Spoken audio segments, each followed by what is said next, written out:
Hi, my name is Mackenzie Dean, and this video is going to be talking an overview of music theory. So whether you are an instrumentalist, a vocalist, a sound person, a drummer, it's important to understand at least a baseline of music theory so that you can have a shared language with other people on the team, in the band, etc. So that whenever theory type questions come up, you are able to contribute or at least understand and have context for what's going on. So to begin, I just want to kind of help us think about what is music theory? Like, what does that even entail and mean? And a good way to think about music theory is that it's the science or theory behind why music sounds good. Why do these particular series of notes sound good to our ear? And what makes a scale? Why is that a thing? And why is these three notes together a chord, etc., etc.? So in order to explain kind of the basis of this, we're going to use a few tools to kind of get us to a point where we have a good enough understanding to play music here, to play proficiently here. So the first tool is we're going to talk about the musical alphabet, which might seem elementary, but is important. So the musical alphabet is just the letters A through G with sharps and flats intermixed. So there's no H and onward. And then secondly, the second tool is whole steps and half steps. So I have these archaic instrument drawings here. And so anyone who's playing an instrument on stage is going to be, that is pitched, so not the drums, is going to be on either a neck of a guitar like this or keys like this.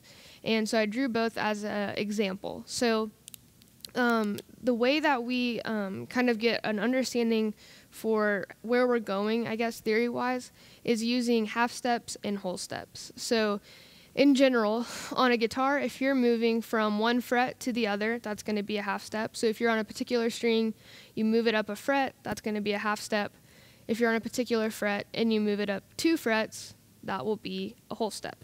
And then on a keyboard, same concept. If you're moving from one key to the next, half step. From one key to the next key, that's a whole step. It's not a good idea to teach yourself that going from a white key to a black key is always a half step, because you have situations like this where that's actually a whole step. So whole step and half step, pretty simple. 2 half steps make a whole step, just as 2 halves make a whole in math or any other thing. So the reason that's important is that gives us the building blocks for a scale, which determines which notes are sharp and flat in a given key. So for this first example, we're going to use the key of C, because that's a really common key. It's also a really easy key to understand. So the key of C, the way we get the names of the key is based on the first note of the scale.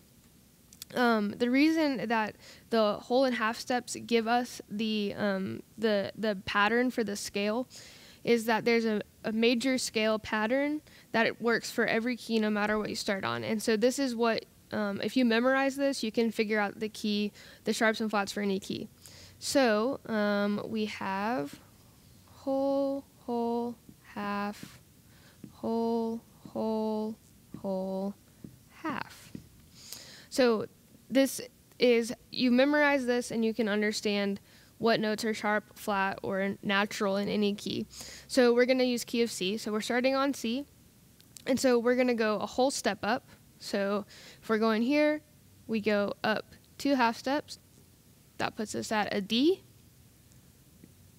Then we're going to go another whole step, D to E. And then we're going to go a half step, which is 1 key, so the F. And then we have another whole step here, so 2 keys, that's G. And then another whole step, 2 keys, that's A. Then another whole step here, that's going to be B. And then we end with another half step, which is 1 key, so it ends us back on C. And that's going to be how you figure out a major scale. So let's try a more challenging example. So let's do the key of, let's do G, another really common key, okay? So here's G. So we're going to go a whole step.